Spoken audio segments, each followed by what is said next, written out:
दत्त माथावले जी मंच पर संबोधन में व्यक्तिगत तौर से परिचित नहीं। अभी जगताप भाई जी ने काफी कुछ कह दिया, मेरे हिस्से की बात कर दी और इसलिए कह पाए कि कामगार संगठन से या कामगार के लिए संघर्ष करते हुए नेता बने। एक बात उन्होंने कही कि जब ट्रेड यूनियन अपने हाइट पर था तब भी 13% से ज्यादा ऑर्गेनाइज सेक्टर में कर्मचारी नहीं रहते। निजीकरण हुआ, कॉन्ट्रैक्चुअल सिस्टम आया, एडहॉक सिस्टम, लेटरल एंट्री और जो बीएसएनएल ये सूच को बेचा जाना, उसकी वजह से ऑर्गेनाइज सेक्टर 13% से गिर करके 6% पर आ गया। अब 94% में आपको काम करना है। भाई 94% में आपको काम करना है। आपकी बात सुनेंगे, आपके गीत को कुछ कहना चाह रहे थे ना, बाद में करेगा, लेकिन अभी आप शांति बना के रखें। हालांकि ये जो जब मैं बना जिम्मेदारी था तो एक भी कागज नहीं था मेरे पास ऑफिस में। 40-45 नाम और नंबर ही थे, बस कोई हैंडिंग ओवर नहीं किया गया था। तो मैं उन्हीं नंबरों से सिंधुजीत के पास पहुंचा, बदरुज्जमान जी के पास पहुंचा या और लोगों के साथ पहुंच करके फिर खुद अपने हाथ से व्हाट्सएप बनाया, स्टेट वाइज व्हाट्सएप ग्रुप बनाया। फिर उनसे मैंने पूछा कि कौन कौन जिले में है, कौन नहीं है, लिस्ट बनाई और 2-3 महीने में चारों तरफ केकेसी दिखने लगा। केकेसी इसका नाम इसलिए रखा, उच्चारण बोलने में आसान, कामगार क होता है कर्मचारी से क और सी से कांग्रेस, नारा लगाने में और धीरे धीरे लोगों की जुबान पर ये नाम आ जाना चाहिए, आ भी गए। तो इस तरह की तो इसको हमने लिखा था। हालांकि अब इसमें कमियां बहुत हैं, उसको पूरा करूंगा। उन्होंने तो गीता बाइबल जरूर कहा, इसलिए कहा उन्होंने कि जो भी कामगारों के लिए अधिकार दिए गए वो सबके सब कांग्रेस के द्वारा। लेकिन ये हमारी गलती थी कि हम 45 करोड़ कामगारों को बता नहीं पाए। अगर हम बता देते या बता पाए तो हम देश की सत्ता में आ सकते। 15 करोड़ हाउस होल्ड नरेगा में है, 15 करोड़। एक आप गूगल करके देख लीजिए, गवर्नमेंट का ये हमारी थी। जो निर्माण क्षेत्र में, कंस्ट्रक्शन में, वो भी हमारे सरकार के द्वारा ही बनाया कानून। Right to food, right to social security, right to information, tender act, ये सारा का सारा कांग्रेस के द्वारा बनाए हुए कानून। एक कानून चाहे साझे की सरकार हो, वाजपेयी की सरकार रही हो, मोदी की सरकार रही हो, नहीं बना। इतना मोटा मोटी बड़े बड़े नेता नहीं जानते, हम लोग भी उतना नहीं जानते कि घर में बैठा हुआ व्यक्ति भी सरकार से बहुत कुछ ले सकता, साथ ही में 50,000 ले सकता। तो मिला, कुछ लोगों को मिलता, लेकिन अवेयरनेस नहीं। महाराष्ट्र में building and construction welfare board में कितना फंड है? कितने हजार यार वो कभी मेरा ख्याल 26,000 करोड़ या कुछ इसमें ज्यादा होना चाहिए। ये 2% जो सेल्फ टैक्स होता है कंस्ट्रक्शन से वो जमा होता है, जरा चेक करिए कितना है, अभी मिल जाएगा। मैंने चेक किया था, जरा चेक करो। हर स्टेट का एक building and construction welfare board POC के वो पैसा जो ठेकेदार से काट करके जमा कर जाता है। किसी भी स्टेट में 1000 करोड़ से कम महीने में 10,000 करोड़, 5,000 करोड़, 6,000 करोड़, लेकिन यूटिलाइज नहीं हो पाता और बड़े आराम से यूटिलाइजेशन शुरू किया जा सकता है अगर अवेयरनेस हमारे पास है तो। यहाँ तो मैंने बहुत ज़्यादा सुना था, हो सकता मुझे ख्याल हो, मैं देखा जरूर था, हर स्टेट का लिखा होता है एकदम गवर्नमेंट वो पैसा फंड ऐसे बेकार पड़ा है, लेने वाले ही नहीं होते, जाके साइट पर रजिस्ट्रेशन ही नहीं करते। एक सर्टिफिकेट की जरूरत पड़ती है, बड़ा आसान है, कोई ठेकेदार लिख के दे देगा कि ये निर्माण क्षेत्र का श्रमिक है और उसको श्रम नहीं मिल रहा, मजदूरी नहीं मिल रही, तो उसको भत्ता और तमाम सारी सुविधाएं मिलती है। लेकिन जानकारी का अभाव, ये सब कुछ कांग्रेस ने किया। एक सेक्टर की बात नहीं, आपके लिए सबसे ज्यादा नरेगा होगा। नरेगा आप पकड़ेगी सत्ता में आ जाएगी। नरेगा बगैर करप्शन के चल नहीं सकता और जहां करप्शन है वहां यूनियन चल सकती है, नेतागिरी वहां ज्यादा चलती है। एक एग्जाम्पल मैं देता हूँ, नहर बनना है या छोटा सा वो गांव के अंदर रोड बननी है, 2 करोड़ का काम है, 3 करोड़ का काम, नॉर्मली पूरे देश में।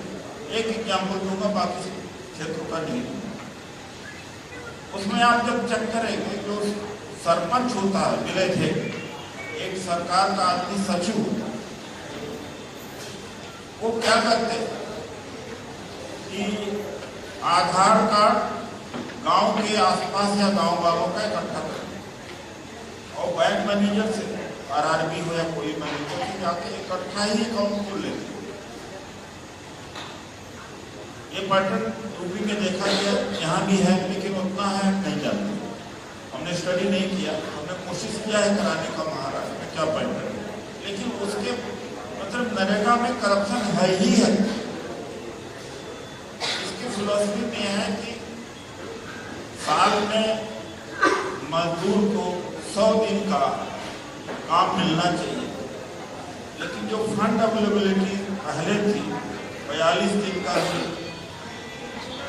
एवरेज आ रहा है, और इस बार जो कट करके 73,000 करोड़ 22-23 में बजट था, इस बार 23-24 में काट करके 60,000 करोड़ कर दिया और 2014-15 में 1,10,000 करोड़ थे। तो तमाम पेमेंट बाकी भी हैं और एरियर भी बाकी। तो आपको करना क्या है, आप सीधे मजदूर से बात करोगे तो आपसे बात ही नहीं करेंगे कहीं भी। आपको सिस्टम को समझना पड़ेगा। जैसे आपने आरटीआई कर दीजिए वीडियो के, हमें 1 महीने का मास्टर रोल की कॉपी चाहिए, फोटो कॉपी चाहिए।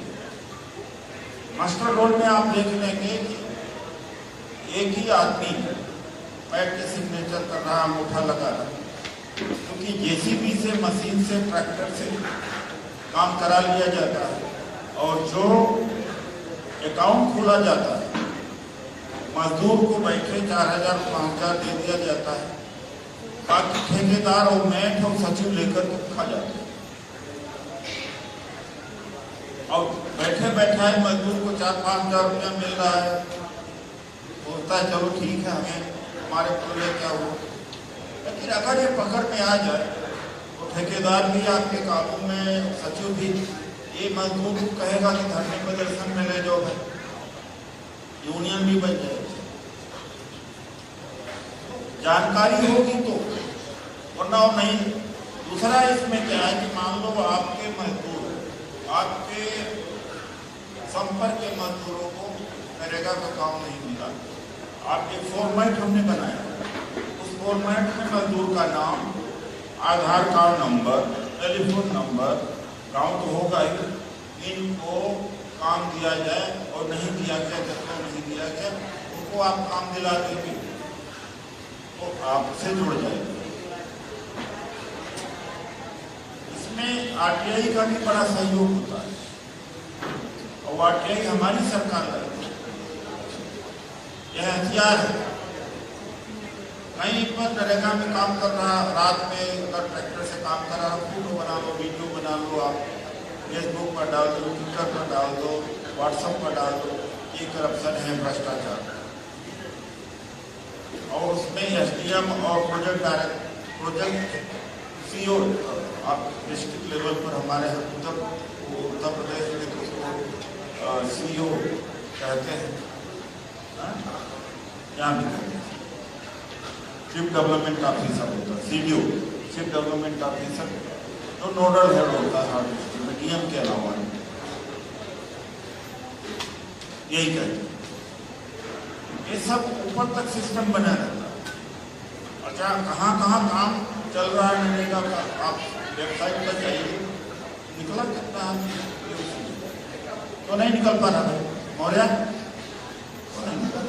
कितना है भाई, कितने हजार है भाई? 7,000 करोड़, 7,500 करोड़ बड़ा हुआ, हो सकता है 14,000 करोड़ एक जिले में थोड़ी होगा, एक जिले में नहीं। एक्चुअली ये सेस टैक्स होता है, ठेकेदार से कट के जाता है और निर्माण क्षेत्र के कामगारों को, मान लो उसको नहीं मंजूर, उसको दिलवाया जाता है, इतना नहीं होता।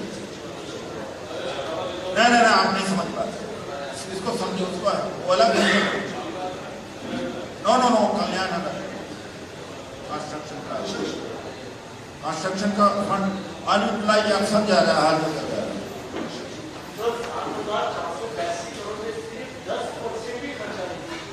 नहीं किया ना खर्च, कह रहा था नहीं कर।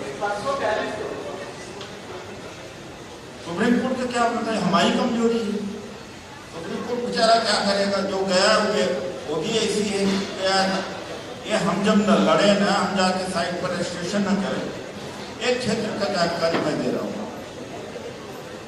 तो हमारे एक साथी कलीराम तोमर जी हैं, तोमर जी एक भी मजदूर के नेता हैं, दिल्ली से आए, इनका तालियों से स्वागत है। तो अभी ध्यान आया, किसी भी सेक्टर में आप देखिए, निर्माण क्षेत्र में मिनटोल कंस्ट्रक्शन चल रहा, साइट कर ले, अगर कोई नेता जाए तो ठेकेदार भी भगा देगा, पुलिस को भी हो सकता है कंप्लेंट कर दे कि अरे आया हुआ है। लेकिन अगर आप समझ 10-12 चीजें उसमें देखने की, कंस्ट्रक्शन साइट पर समझ की सुविधा है कि नहीं, मेडिकल की सुविधा है कि नहीं, 8 घंटे से ज़्यादा काम करा रहा है, अगर 10 मजदूर हैं तो प्रोविडेंट फंड कट रहा है कि नहीं कट रहा है, प्रोविडेंट फंड मांग लीजिए, उसका FIR दर्ज करा दीजिए, जेल चला जाएगा ठेकेदार। ESI 20 लोगों का 20 मजदूर हैं, ESI जब तक जानकारी नहीं रहेगी खड़ा नहीं होने देगा ठेकेदार, और मजदूर भी आपसे नहीं जुड़ेगा। मैं क्या कहना चाह रहा हूँ कि मोटा मोटी हमने जानकारी दी है, इसको अभी और अपडेट करेंगे, साथ करेंगे। तो इतना जानकारी के होने के बाद में आपकी एक ताकत होगी, आपकी एक धमक होगी, तो धमक होगी तो संगठन बनाना बड़ा आसान। मेरी चाहत थी कि लगभग 1 लाख या 50,000 डिजिटल मेंबरशिप नाना भाव पटेल जी को देने का, लेकिन पूरा नहीं हुआ। हमने झारखंड में अच्छा किया, छत्तीसगढ़ में अच्छा किया, हर PCC को हम कंट्रीब्यूट करना चाहते हैं। केरला में 76,000 के आसपास हमने मेंबरशिप दी, और केरल और कर्नाटक में इसको ब्लॉक स्तर पर ले जाएगा। और जब से सुनील सिंधे आए हैं गति तेज हुई है और कम नोटिस पे इतने लोग आए। मैं जबरदस्ती ही करता हूँ सबसे, नहीं मीटिंग रखना ही। जगताप जी को मैं रोज फोन करता हूँ, भाई करो। मैं सारे पीसीसी को या अपने प्रेसिडेंट को, चेयरमैन को कहीं, तो कहने का ये मेरा मतलब है कि ये बड़ा अच्छा सेक्टर है। अच्छा, आप यूनियन भी बना सकते हैं, कांग्रेस सत्ता में रहे या न रहे, लेकिन कांग्रेस का कार्यकर्ता और नेता अगर एकेसी में है तो सत्ता में हमेशा रहे, क्योंकि यूनियन की पावर उसके पास में रहे। भट्टे का यूनियन का, सब्जी वाले का यूनियन का, और बर्फ की यूनियन भी है यहाँ पर, या तो ऑटो वालों यूनियन हो, अमेज़न है, स्विगी है, इन सब का यूनियन वो सत्ता में रहेगा। इसके बड़े फायदे हैं, मैं बता दे रहा हूँ। अभी आंदोलन नहीं बन पाया पूरे देश में। सबसे पहले राहुल गांधी जी ने इसको शुरू किया था, कि शुरू करने के बाद हो नहीं पाया। तो यही मैं आप लोगों से ये कहूँगा कि असंगठित कामगार, सबसे पहले आप लोग सोशल मीडिया पर जरूर ध्यान दें। सोशल मीडिया पर आप नहीं रहोगे, सत्ता में नहीं आ सकते। लोग अगर टेलीफोन पर आप नहीं, आप अवेलेबल नहीं, सोशल मीडिया पर अवेलेबल नहीं, काम कितना करते चले जाइए। वो भूल जाइए कि जमीन पर उतर के काम करना केवल जमीन पर ही नहीं होता, जमीन पर भी होता है और डिजिटल वर्ल्ड पे होता है। और बीजेपी ने अगर हमें कमजोर किया तो डिजिटली हमें बहुत कमजोर किया। तो ट्विटर अकाउंट कितने ऐसे लोग हैं जिनके पास ट्विटर अकाउंट है, आप उठा के बता सकता है, लेकिन फिर रिट्वीट क्यों नहीं होता? हमारा केकेसी का रिट्वीट क्यों नहीं होता? हाँ, नहीं होता। एक ट्वीट करता हूँ, रोज भगदड़ मच जाती है। आपने देखा कि बीजेपी के लोग करते हमारे, कितने लोग ऐसे हैं जो फेसबुक अकाउंट नहीं, फेसबुक पेज है आप, तो क्यों नहीं ये मजदूरों वाली चीजों को डालते रहा करो कि ये अधिकार है, ये अधिकार। चर्चाओं में तो रहोगे ना भाई। अगर मान लो कहीं पर सफाई कर्मचारी गटर में उतर रहा है, वो फोटो लेकर के आप डाल दो, कहीं न कहीं चर्चा में आपको बने रहना, चलते फिरते बने रहना चाहिए।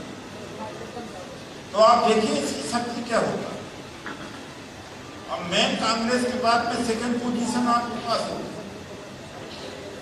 नाना भाऊ जी, आप एक जिला अध्यक्ष एक आदमी जाने, तो ये प्लेटफॉर्म बहुत अच्छा है। और एक बात मैं और भी कहता, किसी ने कहा नाना भाऊ जी से, क्योंकि मैं जिंदगी में झूठ नहीं बोलता, मैं राजनीति में गलती से हूँ और मैं कई बार अपने आप को अनफिट पाता हूँ, कई बार, तो मैं झूठ नहीं बोलता। लेकिन राजनीति में इसलिए हूँ कि भला इससे ही किया जा सकता है। तो मेरे चाहने न चाहने, मेरी स्वयं की इच्छा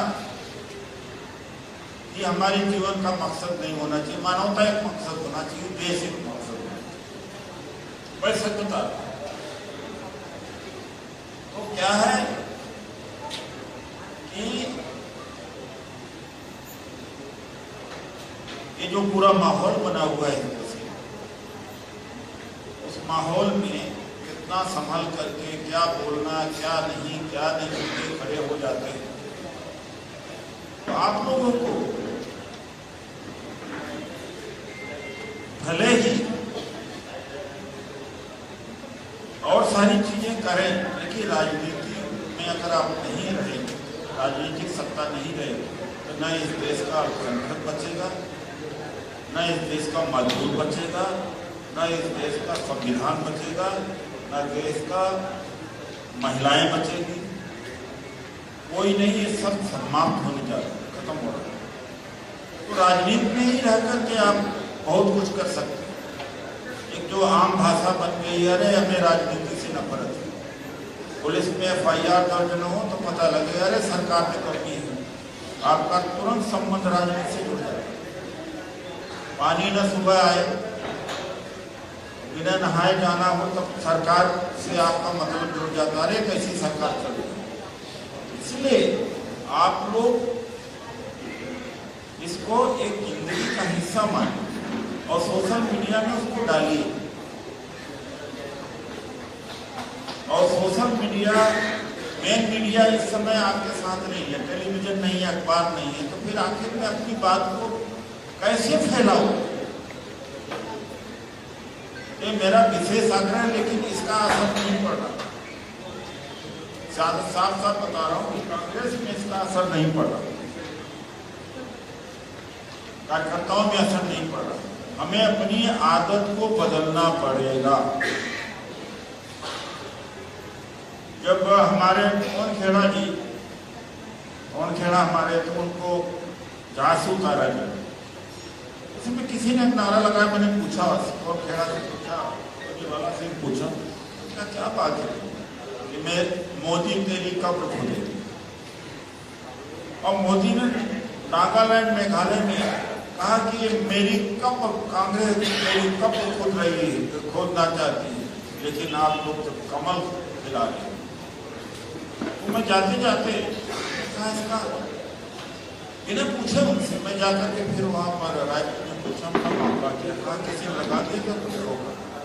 तो हमने उसको क्या, तो सोशल मीडिया की बात नहीं है, उसकी ताकत।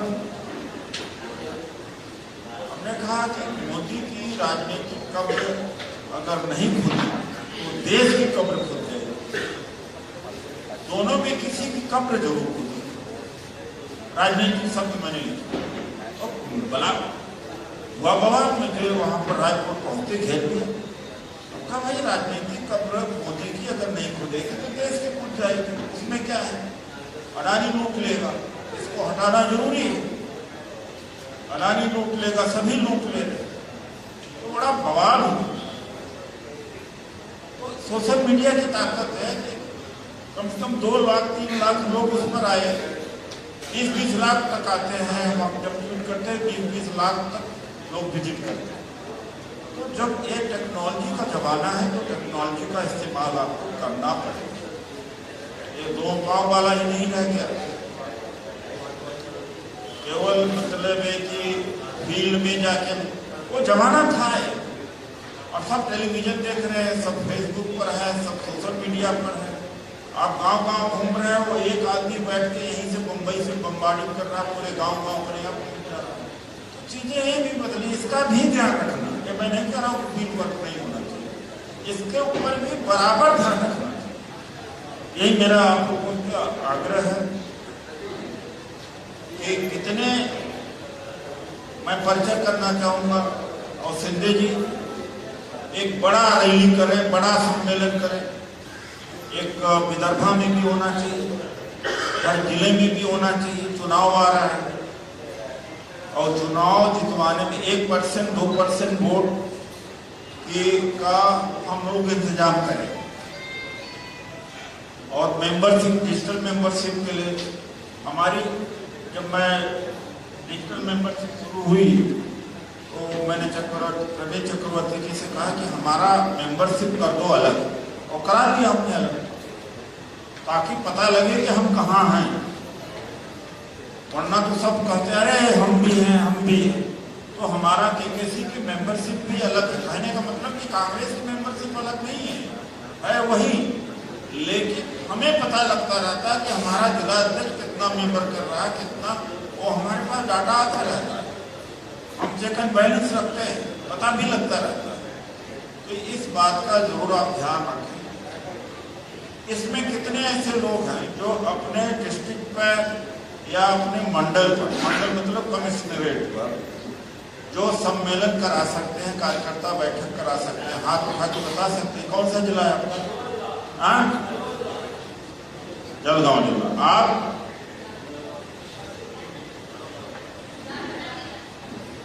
नांदेड़, जालना जिला। आप पहचान रहे हो सब, नोट करो।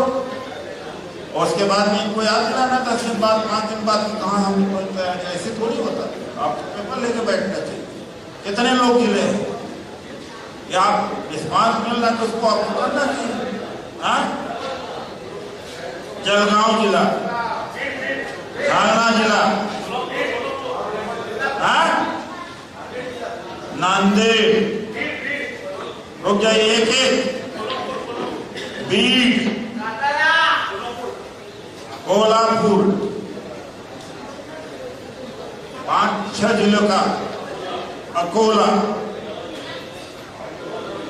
भंडारा जिला, सतारा जिला,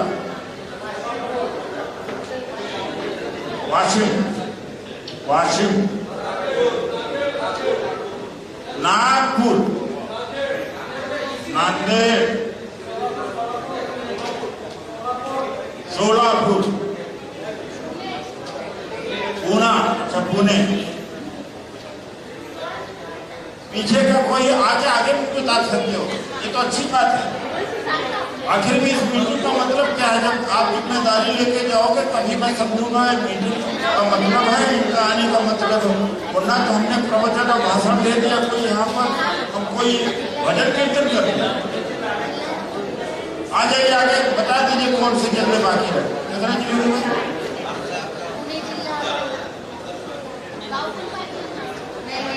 12 जिले का अभी आया रिस्पांस, मैं पढ़ देता हूँ।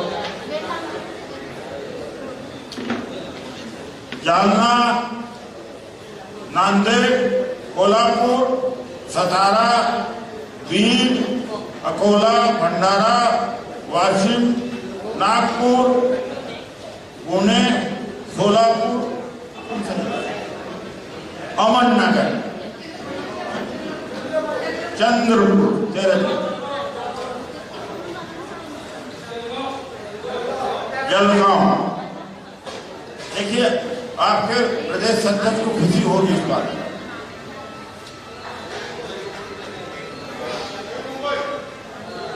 मुंबई अलग एमआरसीसी, आज मुंबई में 4 बजे एमआरसीसी में जो यहाँ के लोग हैं भी मुंबई के आसपास, वहाँ एमआरसीसी में आज वहाँ जिम्मेदारी हुई, वहाँ की उन्हें निजात हुई। एक श्रीमान जी थे, वो डिस्ट्रिक्ट लेवल के पदाधिकारी को बनाने में 5 लाख रुपया ले लिया, उनको हटाया। कुछ लोग ऐसे होते। मेरे बारे में एक ने कहा, नाना भाऊ जी से कहा वो पैसा मांगते, मेरे बारे में कहा पैसा मांगते, हमका मांगता। एक पैसा किसी से AICC से लिया नहीं। अगर 10-20 हजार रुपया ये महीने में नहीं देंगे या 2 महीने 3 महीने में नहीं देंगे, मैं कोई डकैती चोरी नहीं किया, उस तरह का नेता नहीं। और ये मैं सुरक्षा से भी कहता हूँ, इनसे जाके किसी ने कह दिया कि पैसा, हमको बड़े हैरान तो भैया, मैं तो मेरी बीवी थी कमिश्नर इनकम टैक्स, मैं भी कमिश्नर था, मुझे पैसा यहीं से निकालना। हम लोगों को तो पैसा से एक तरह से एलर्जी है, तिरस्कार है, जितना काम का हो उतना उसके बाद में रखते नहीं, दे देते। तो सच में बता गलत है, लेकिन किसी AICC से नहीं मिलता है। मैं बड़ा साफ साफ बोलता हूँ। लोग कहते इतने साफ क्यों बोलते हैं आप? हमका मैं बोलता हूँ जो असर पड़े इसमें। तो ये हाल है। तो मैं संडे से अपना संगठन दूसरा वाला भी चलाता हूँ, ये भी सहयोग जो दे सकता है दे दे। और जितने देगा 8-10 कर्मचारी हैं हमारे पास और बड़े स्ट्रॉन्ग टेक्निकल हमारी टीम है। कई बार तो खड़गे जी के यहाँ से भी मैसेज आता है AICC से कि आज ये चीज प्रमोट कर दो, प्रमोट कर देता हूँ AICC। तो टीम है, पूरा काम करती है, तो सैलरी देना पड़ता है। तो मैं कोई कमाई करके रखा नहीं, ना कोई कि अपने पास से। हम सभी जानते हैं देश के अंदर तमाम सारे नेता हैं जो हर शादी में विवाह में देते रहते हैं। क्या अपने घर से देते हैं? जब सत्ता में रहते हैं लूट लेते हैं और धन संपत्ति बना देते हैं और जनता उसी में खुश। अरे तो बड़ा बहुत अच्छे नेता हैं, ये बड़े दिल वाले हैं। तो ये है नॉर्थ इंडिया में, तो यही मैंने देखा। यहाँ इन्वेस्ट करेंगे, यहीं से निकालेंगे, यहीं से खर्च करेंगे और यहीं से जनता। तो हमारा एक दूसरा जीवन रहा है। इसलिए मैं ये बात आई तो जिक्र पहले बार सुना, ये बात कहीं और कहीं सुना ही नहीं था पूरे देश में, और न मेरे बारे में कोई कह सकता है। तो ये भी बात कही गई तो बड़ा खैर तकलीफ हुआ। हो सकता आप लोगों को कहा हो, इसलिए मैंने बात कह दिया। तो बैठ जाइए थोड़ी देर के लिए। भाई क्या बात है, शांति में शांति रखिए भाई।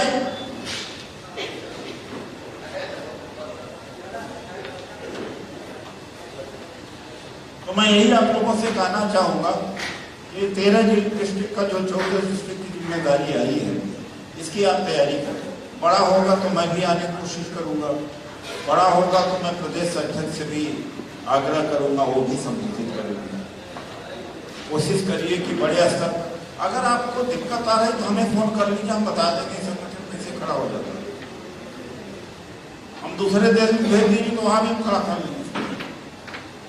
एक हमारा साथी है बहुत दिनों से, डॉक्टर हर्षवर्धन, और लाखों स्टूडेंट को इकट्ठा करता। हमारी रैली होती थी, 5-5, 6-6 हजार आदमी लेके जाता था। डॉक्टर हर्षवर्धन है नांदेड़ में, इनके साथ लोग भी हैं। तो मैं इन्हीं शब्दों के साथ मैं अपनी बात को विराम देता हूँ। मेरे साथी हैं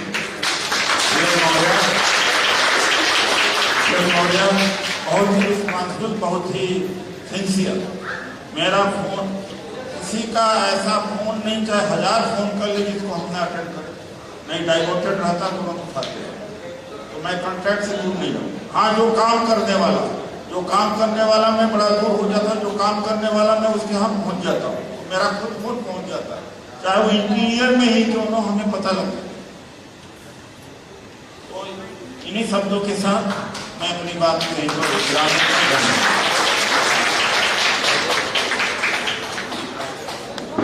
त्यांच्या मार्गदर्शनाची आपण सगळे वाट पाहतोय।